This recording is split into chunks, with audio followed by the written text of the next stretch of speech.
Sunrise, it's Andrew here with your small group questions for this week as we're continuing our study of Genesis, coming to chapter 45 and the revelation of Joseph to his brothers.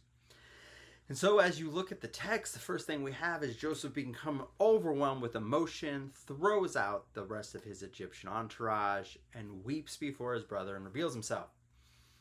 So what stands out to you in Joseph's response to his brother? So they give this long explanation, Judah defending the need to take Benjamin back because of their father.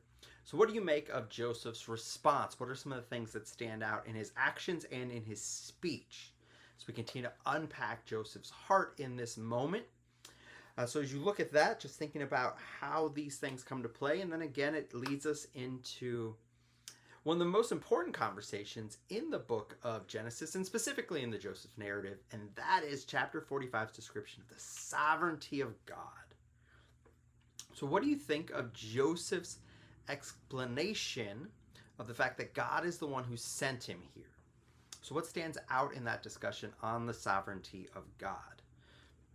So you can kind of piece apart some of the things and kind of think about God at work in Joseph's life.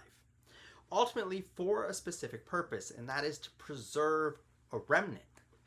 A theme that will become very important to the rest of Scripture, but it even begins here in Genesis. It begins a little early. We even have this back in Noah. So how does the theme of remnant begin to unpack here of God's preserving work? That God is sovereign in caring for his people. So we have sovereignty discussion. We have a remnant discussion, which again is all part of God at work. Which then for us leads to this realization of God's sovereign work in bringing about his plans. And we see it in this text as Pharaoh hears about what is transpiring. And he responds to Joseph in love and grace and giving him much to bring his family home or bring his family to Egypt.